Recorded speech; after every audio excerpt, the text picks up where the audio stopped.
Sean todas y todos bienvenidos a la Conexión Digital Meridiana. Iniciamos con los 3 temas principales que se están moviendo en las redes sociales. Tenemos 5 etiquetas que se están moviendo en torno a estos temas. Tenemos allí la etiqueta de Alan García, también la de Odebrecht, que está por supuesto ligada al tema de Alan García. Otro de los temas que tenemos es en torno a Cuba. No más bloqueo y Cuba es nuestra. Son las etiquetas que se están posicionando en torno a este tema. Y por supuesto, tenemos nuestra última etiqueta en torno a nuestro tercer tema, que es el Día Mundial de la Lucha Campesina. Información que estaremos ampliando y revisando en las diversas redes sociales a lo largo de nuestra emisión. Quédese con nosotros.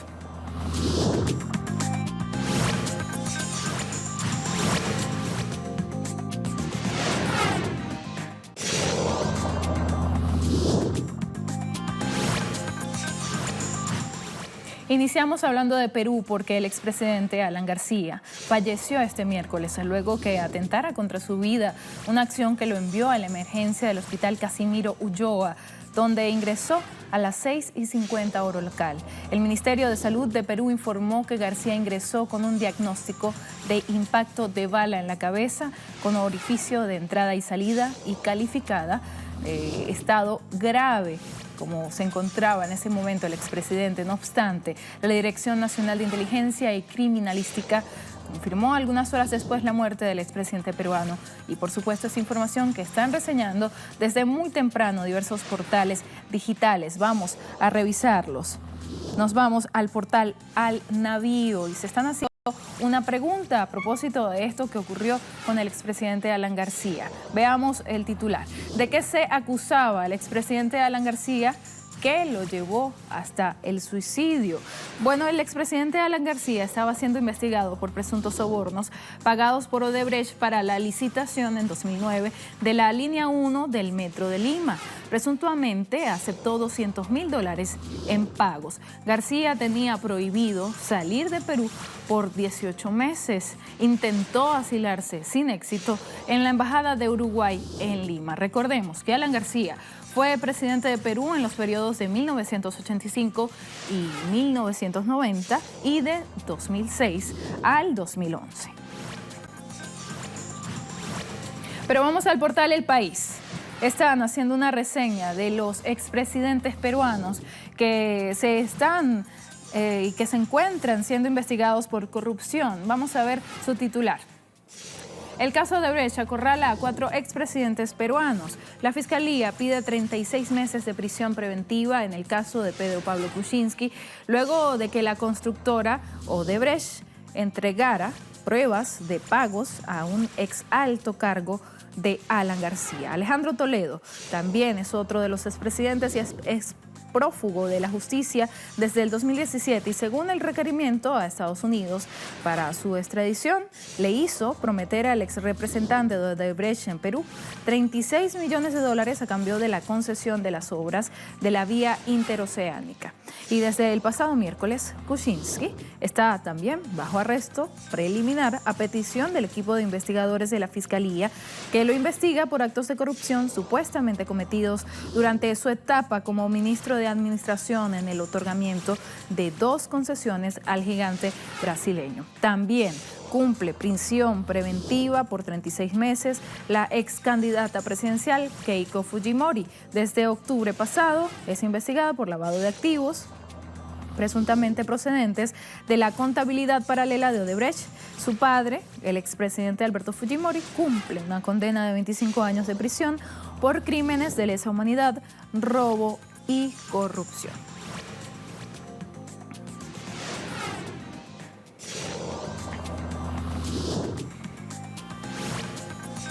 Pero nuestro corresponsal Jaime Herrera y también nuestra corresponsal Verónica Insausti han estado desde tempranas horas haciendo el seguimiento de lo que ha ocurrido con el expresidente Alan García y lo han hecho también a través de sus redes sociales. Allí tenemos la publicación que hizo nuestro corresponsal Jaime Herrera en su cuenta en Twitter, Jaime Telesur.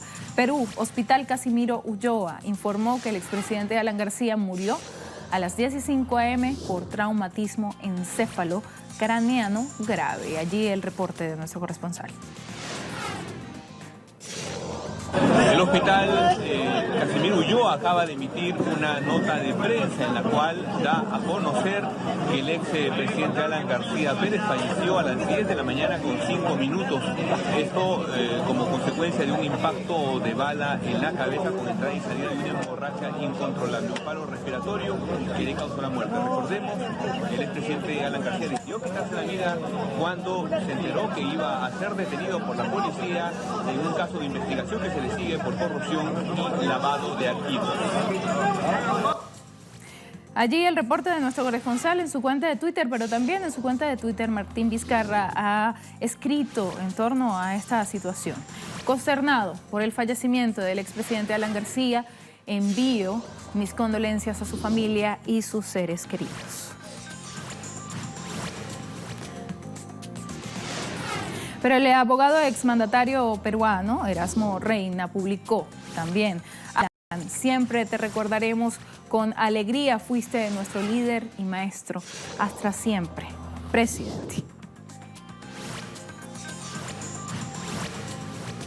Hay más reacciones en Twitter, veamos la que está publicando Orlando Núñez en su cuenta en la red social. Qué pena por Alan García, pero más pena las declaraciones de sus dirigentes que tratan de hacerlo mártir y que su decisión fue por su honor. Nada, señores, esto se llama suicidio. Alan García fue cobarde al tomar esta decisión. Más reacciones sociales, pero nos vamos a otra red social, nos vamos a Facebook. Allí hay una publicación de Sandra Débora Cornejo. Escribe: Alan García se suicidó a los 69 años de edad tras recibir una orden de arresto por corrupción y lavado de dinero en el escándalo de Odebrecht. El expresidente falleció después de 3 paros cardíacos, al margen de toda la política sucia y corrupta. Mis condolencias a la familia y amigos de Alan García. Nos vamos a Instagram, también hay publicaciones en torno al expresidente Alan García. Natalie Azalde escribe: me hubiera encantado verlo preso junto a Fujimori y Ollanta esperando a Toledo, pero ni modo, y publica esta imagen del expresidente y donde tiene este mensaje: prefiere la muerte que afrontar la justicia en la cárcel. Bueno, reacciones a favor, en contra y en solidaridad con el expresidente Alan García, luego de que atentara contra su vida hace algunas horas. Aún estamos a la espera de declaraciones de diversos funcionarios que estarán ofreciendo detalles de lo que ocurrirá en las próximas horas. Vamos ahora a cambiar de tema. Nos vamos a hablar sobre lo que están publicando y lo que está sucediendo en diversas partes del mundo con los reportes que realizan nuestros corresponsales en directo.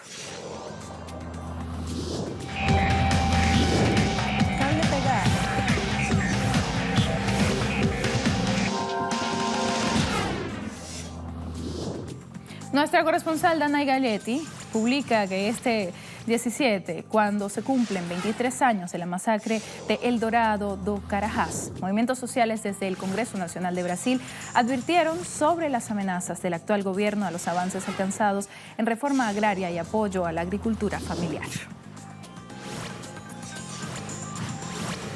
Edgardo Esteban también publica información sobre los productos con precios congelados y un límite al tarifazo, que fueron parte de las medidas que anunció el gobierno de Mauricio Macri para frenar la crisis.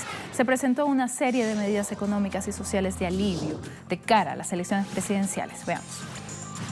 Superando todas las expectativas con relación al índice de inflación, 4,7 en el mes de marzo, 11,8% en lo que va de este año 2019, que es un año electoral que aguarda con mucha expectativa el gobierno de Mauricio Macri, que va decreciendo en las encuestas y cada vez el rechazo a su gestión de gobierno es mayor, superando todas las expectativas, tanto como el costo de vida y los ajustes que está implementando. De esa perspectiva se hizo anuncios importantes por parte del gobierno buscando justamente paliar la difícil situación que se está viviendo y también mirando las elecciones presidenciales de octubre próximo. 60 productos van a permanecer congelados hasta fin de año para dar alternativa de lo que es la canasta básica familiar de poder tener sus alimentos sin estar pagando todos los días precios que van incrementándose constantemente. También no habrá incrementos en las tarifas de luz, de gas y de agua, salvo una ya anticipada de gas que estaba programada, pero que de alguna forma también se va a tratar de que no se incremente de aquí en más. Tampoco el transporte público de pasajeros, también beneficios de créditos y de remedios para el sector pasivo y una estructura de créditos y también de facilidades de pago a las pequeñas y medianas empresas a partir también de las grandes dificultades que ya vienen padeciendo, 150.000 despidos, más de 30.000 empresas que han tenido que cerrar a partir de esta situación que se está viviendo en la economía argentina, y de esa perspectiva realmente los anuncios marcan una alternativa, pero que no va a paliar toda la difícil situación económica que se vive por estos días.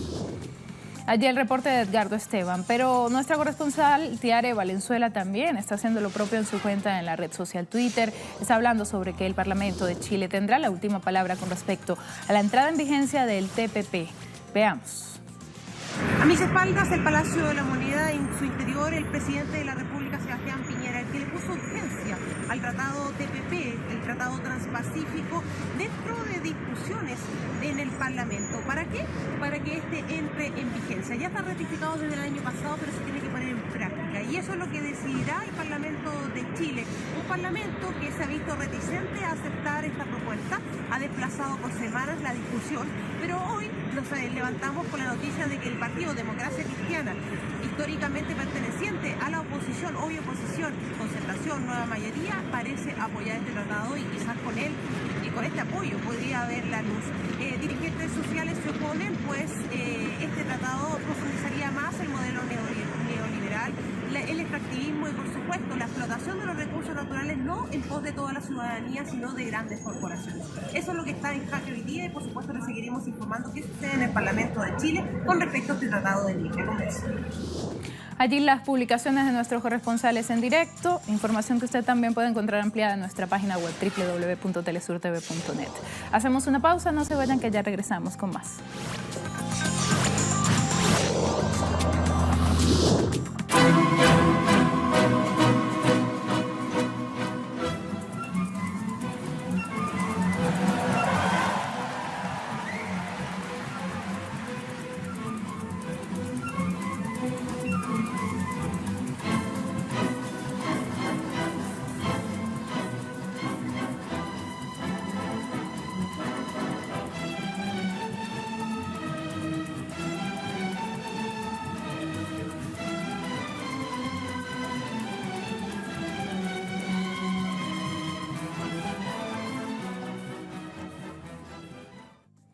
Como resultado de la reunión sostenida entre el presidente de Venezuela, Nicolás Maduro, y la Federación Internacional de la Cruz Roja el pasado martes, fueron recibidas 24 toneladas de alimentos y plantas eléctricas para fortalecer el sistema público nacional de salud y garantizar también el bienestar del pueblo venezolano en medio del bloqueo económico impuesto por el gobierno estadounidense en favor de la cooperación internacional con Venezuela, bloqueo que ha sido denunciado por el gobierno venezolano, y precisamente en torno a esta información lo anunció en su cuenta en la red social Twitter el presidente Nicolás Maduro. Revisemos su cuenta. Dice el presidente de Venezuela: en cumplimiento del convenio suscrito entre el gobierno bolivariano y la Cruz Roja, hoy 16 de abril llegaron a Venezuela 24 toneladas de insumos médicos. Es un esfuerzo conjunto, legal y en cumplimiento de los protocolos internacionales para atender al pueblo venezolano.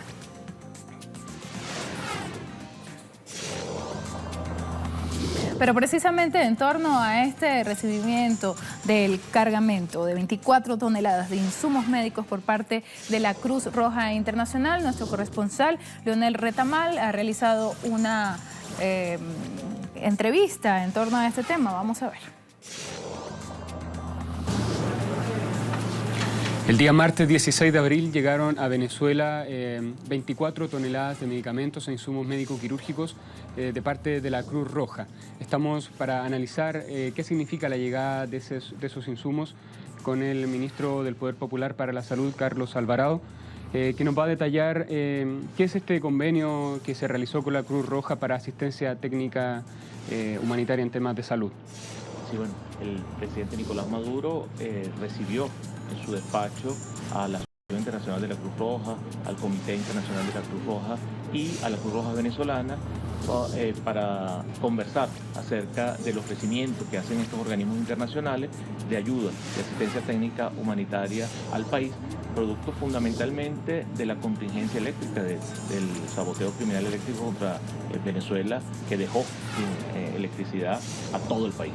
Y dentro de todo el país contamos todos los establecimientos de salud, todos los hospitales, todos los ambulatorios, todos los centros diagnósticos integrales, que bueno, generó una situación preocupante y alarmante puesto para nosotros, y a nivel internacional esto se reflejó. Estos organismos internacionales pues, ofrecen ayuda a los países y el gobierno bolivariano decide, bueno, nosotros vamos a revisar cuál es el ofrecimiento que ellos están haciendo, y de manera conjunta se acordó en esa reunión con el presidente que siempre y cuando venga coordinado de la mano del gobierno bolivariano, identificando cuáles son las necesidades, no había ningún problema con el ingreso de esta asistencia técnica humanitaria. ¿Qué contiene el cargamento que llegó ayer? Este cargamento que llegó ayer procedente de Panamá contiene aproximadamente 24 toneladas de insumos. Dentro de estos insumos, lo más grande, lo más pesado, si lo queremos decir de alguna manera, son plantas eléctricas. Son 14 plantas eléctricas entre 67 y 25 kVA, son entre medianas y pequeñas, que tienen sus equipos de transferencia para su conexión automática, que vienen originalmente destinadas a algunos hospitales de la Cruz Roja, que tiene la propia Cruz Roja en Venezuela. Son 8 hospitales y más de 30 ambulatorios, y además tienen kits de emergencia, 3 kits de emergencia para atención más o menos de 10.000 personas. Luego tienen algunos bidones plegables con pastillas de Aquatap para el almacenamiento de agua, todo pensando en el tema de la contingencia eléctrica, y algunas botas para los voluntarios de la Cruz Roja. Eso es básicamente el contenido de ese cargamento que llegó ayer de Panamá, las 24 toneladas. Se conversó previamente con la Federación Internacional de la Cruz Roja y la Media Luna Roja, con la Cruz Roja Venezolana, con la Comité Internacional de la Cruz Roja, y acordamos que parte de este cargamento que llegaba ayer pues iba a ser entregado al Sistema Público Nacional de Salud. Se hizo una mesa técnica previa, hoy en la mañana se está haciendo una segunda mesa técnica para ver a qué establecimientos de salud, como el cargamento, digamos, no es tan grande, pues entre 3 y 4 establecimientos de salud van a llegar el día de hoy probablemente estos mismos medicamentos que son para atención de emergencia, y se identificaron algunos establecimientos de salud que tienen requerimientos de plantas eléctricas. Entonces esa distribución se va a hacer de manera conjunta entre la Cruz Roja y el Ministerio del Poder Popular para la Salud. ¿Cuáles son las prioridades que identifica el gobierno venezolano que requieren atención y ayuda, asistencia técnica de parte de la Cruz Roja? Nosotros como Sistema Público Nacional de Salud identificamos prioridades en 3 grandes sentidos. El primero es medicamentos y material médico quirúrgico que por razones del bloqueo criminal del Imperio norteamericano contra Venezuela, al cual se suman algunos países europeos y Canadá, pues tenemos dificultades en el ingreso, a pesar de que están negociados, porque ya como tenemos bastante tiempo ya, para 4 o 5 años con estas limitaciones, nosotros buscamos nuevos socios, nuevos aliados comerciales en Rusia, en China, en Europa, en Palestina, en Turquía. Tenemos otros aliados comerciales y hay una negociación con Cuba. Sin embargo, las dificultades para la llegada no son solamente el bloqueo económico que nos impiden pagar aún teniendo los recursos. El dinero rebota, no cae en las cuentas, o en algunos casos también está retenido, cae en la cuenta y no lo depositan en la cuenta del destinatario. Entonces, en ese sentido tenemos algunas fallas en algunos antibióticos, en algunos anestésicos, en algún material médico quirúrgico, compresas. Ese material de uso común hospitalario es quizás una de las listas de las cosas que decimos, bueno, ustedes pueden contribuir con eso, con algo, pues esta es una alternativa. Luego tenemos algunos medicamentos para enfermedades crónicas que también están allí, material médico quirúrgico que ya te mencionaba, compresas, inyectadoras, yelcos, que insisto, todo esto viene adquirido a través del convenio con China, pero hemos tenido retrasos en la entrega por esas dificultades de un bloqueo indirecto, que es la retención de ese cargamento que llega en barco probablemente en 45 días y tarda el doble del tiempo porque lo retienen en diferentes puertos a nivel internacional. Se tarda esa llegada. Y lo último, que es lo más reciente, que tiene que ver con la contingencia eléctrica, algunas plantas eléctricas que probablemente hagan falta, metimos ahí algunas bombas de agua, porque muchas de estas cosas pues no se consiguen en el país. El mercado venezolano fundamentalmente se suplía con eran cosas compradas en Estados Unidos o en Europa. Al tener el bloqueo con Estados Unidos y Europa, pues muchas cosas tenemos que triangularlas y traerlas por otra vía. Entonces estas 3 listas las trabajamos no solamente con la Cruz Roja, sino con todas las agencias internacionales que tienen intenciones de hacer contribuciones de tipo asistencia técnica humanitaria en Venezuela, y es lo que hemos venido trabajando. Con respecto a la Cruz Roja, hay una cronología de este trabajo organizado y coordinado que se viene realizando. El 12 de enero el presidente tuvo una reunión con delegados del Programa de Naciones Unidas para el Desarrollo. Después, bueno, vinieron los eventos del 23 de febrero cuando se trató de vulnerar la frontera, ¿cierto? Pero en abril, ya el 6 de abril, se declaró la intención de este acuerdo. El 10 de abril hubo una reunión del presidente con el presidente Maduro con el presidente de la Comisión Internacional de la Cruz Roja, Peter Maurer, y finalmente concretan ahora el 16 de abril con la llegada. ¿Esto va a seguir funcionando así? ¿Cómo funciona en términos operativos de estas conversaciones y esta entrega coordinada? Sí, el que nos ha dicho el presidente de la República, Nicolás Maduro Moros, y nuestro canciller Jorge Arreaza, que, bueno, claro, la asistencia técnica humanitaria no solamente en el área de salud, digamos que el renglón más importante es salud, porque es quizás el elemento, junto con la alimentación, más afectado por todo el tema del bloqueo y por todo el tema de la contingencia eléctrica. Ellos señalaron, bueno, coordinen con el Ministerio del Poder Popular para la Salud, evalúen qué es lo que ustedes pueden traer y qué es lo que necesita el país, y en mesas permanentes con el Ministerio es que se va a coordinar esa traída. Ellos ofrecen, digamos, verbalmente, una probable asistencia para 2 años, con cargamentos cada 2 a 3 semanas. Cada vez que vayan a traer un cargamento, pues nos sentamos técnicamente a ver qué es lo que ellos están ofreciendo, qué es lo que necesitamos y dónde lo necesitamos. Y lo acompañamos a la entrega, bien sea a nivel de un hospital, bien sea a nivel de un centro de diagnóstico integral, de un ambulatorio o en comunidad. Ellos, en algunos casos, están haciendo trabajo en comunidad, bueno, los acompañamos, porque la intención es hacer tarea conjunta entre el gobierno legalmente constituido en el país, que es el gobierno del presidente Nicolás Maduro y su ministerio, y estos organismos internacionales de cooperación. Insisto, no es un tema exclusivo con la Cruz Roja. La misma metodología, porque es la forma como llega la asistencia técnica humanitaria, de la mano del gobierno legalmente constituido, en este caso el gobierno del presidente Nicolás Maduro. Este concepto de la asistencia técnica humanitaria se está desarrollando ya, entiendo, con Rusia. Con 21 de febrero llegó un cargamento de 7,5 toneladas, y con China, que también ya llegó un cargamento de 65 toneladas. Sí. ¿Qué más viene? Sí, con Rusia y con China estamos trabajando en 2 niveles. Uno es la compra a través de ellos, para, digamos, sortear los otros mecanismos de compra con Estados Unidos y con Europa, y ellos, además de esta acuerdo comercial de compra de insumos, medicamentos y material médico quirúrgico, también están haciendo donaciones a través de asistencia técnica humanitaria de manera coordinada. Ellos nos piden la lista de las cosas que con más urgencia necesitamos, y esa vía viene vía aérea, ¿no? Que es una vía mucho más rápida. Llegó en este caso con China, la recibíamos en el Aeropuerto Internacional de Maiquetía, un puente aéreo, llamaba en su momento el vicepresidente Tarek El Aissami, un puente aéreo China-Venezuela. Al menos 4 cargamentos van a venir por esa vía para las cosas que con más rapidez necesitamos. Sin embargo, hay un acuerdo comercial con China, y buena parte del material médico quirúrgico y de medicamentos, incluso materia prima para la fabricación en Venezuela de medicamentos, lo estamos negociando con China a través de un convenio internacional que no es nuevo, que tiene muchísimos años. En este momento se agrega la asistencia técnica humanitaria por las razones del bloqueo, que además se ha acentuado. Nosotros tenemos una situación de bloqueo que nos hizo que en el año pasado y el año antepasado incrementáramos nuestra compra a través, por ejemplo, de Cuba, que ha sido históricamente un aliado venezolano comercial, político, social.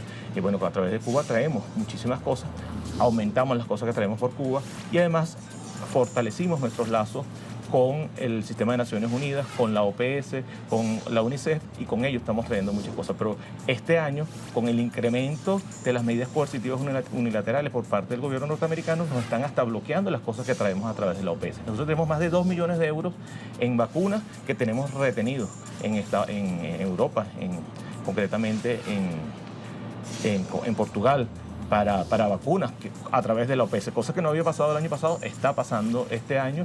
bueno, ya lo había anunciado el presidente Trump, vamos a incrementar lo que ellos llaman sanciones, nosotros les llamamos medidas coercitivas unilaterales, porque ellos no tienen facultad para sancionarnos. Bueno, esto está incrementándose, entonces a raíz de esto nosotros buscamos mecanismos para proteger a la población venezolana y parte de esa protección es acudir a los aliados y acudir a estos organismos internacionales. A nivel internacional, ¿es la entrada de la ayuda humanitaria quizás la confirmación de una crisis humanitaria en Venezuela o cómo se maneja el tema? No, nosotros decimos y mantenemos, no hay crisis humanitaria en Venezuela. En Venezuela hay una situación económica difícil, producto del bloqueo criminal de los Estados Unidos, producto de la hiperinflación inducida en Venezuela y que genera fallas puntuales en algunos medicamentos, en algunos insumos médico-quirúrgicos y que buscamos alternativas. Y una de las alternativas internacionales es la asistencia técnica humanitaria, que además se hace mucho más evidente en momentos de situaciones, digamos, puntuales como la crisis energética producto del saboteo, que eso sí fue un elemento puntual inesperado, que fallara la energía eléctrica en todo el país, eso fue un momento crucial que duró de manera importante buena parte del mes de marzo y aún hoy en el mes de abril en algunos estados del país todavía hay fallas eléctricas. Esa situación hizo que se acelerara un poco más el tema de la necesidad de asistencia técnica humanitaria y hace que busquemos un acercamiento para coordinar esa ayuda, esa asistencia técnica humanitaria. Este es un tema muy sensible para la población, sin duda, y una de las principales dudas que hemos visto, por lo menos en redes sociales, es cómo puede la población acceder a estos medicamentos que pareciera que la entrada de la Cruz Roja como que va a solucionar el problema, pero ¿cuál es la magnitud de eso y cómo las personas pueden acceder a eso, ya sea medicamentos o insumos que han llegado? Claro, fíjate, lo que está llegando a través de la Cruz Roja lo agradecemos, por supuesto. El presidente Nicolás Maduro lo decía ayer en un programa y lo ratificamos nosotros, agradecemos, pero de repente las cantidades son muy pequeñas para el uso y la necesidad del país. Esto se distribuye probablemente en 3 o 4 hospitales y las personas que acudan a ese hospital porque tengan alguna necesidad particular, pues utilizarán esos insumos. Pero nosotros tenemos una red de más de casi 300 hospitales a nivel nacional, 13.600 consultorios populares, casi 600 centros diagnósticos integrales. Nuestra red de salud es muy amplia y para atender de manera gratuita a toda la población. Nuestro sistema de salud y nuestra Constitución establece la atención gratuita a toda la población y para eso necesitamos cantidades muy importantes de dineros y de medicamentos. Venezuela tiene retenidos por diferentes mecanismos en diferentes lugares del mundo más de 120.000 millones de dólares. Solamente con el 1% de esa cantidad de dinero nosotros podemos suplir los medicamentos que necesita el Sistema Público Nacional de Salud. O sea, si alguna ayuda, si ellos quieren brindar ayuda a los organismos internacionales, ayúdanos a vencer el bloqueo, ayúdanos a levantar esas medidas coercitivas unilaterales que toma el gobierno de los Estados Unidos. Eso es que para nosotros lo más importante, porque los recursos los tiene. Venezuela tiene capacidad de obtener sus recursos, pero necesitamos que nos ayuden a levantar el bloqueo, que ese es quizás el tema más difícil, lo que genera la dificultad que ellos llaman crisis humanitaria. Para nosotros es una dificultad económica producto del bloqueo. Perfecto. Muchas gracias por su tiempo, ministro. Ha sido la entrevista con el ministro del Poder Popular de la Salud de Venezuela sobre el cargamento que llegó de la Cruz Roja aquí a Venezuela. Allí el reporte entonces de nuestro corresponsal Lionel Retamal. Hacía esta entrevista, el ministro de Salud reiteraba que no hay ninguna crisis humanitaria en Venezuela y que el gobierno revolucionario continuará realizando estas labores de cooperación con diversos países y organismos para enfrentar este bloqueo económico que denunciaba el gobierno bolivariano impuesto por los Estados Unidos. Recuerde que información que siempre estamos actualizando en nuestras redes sociales. Síganos en Twitter como @telesur TV, @Melissa Telesur. Gracias por acompañarnos.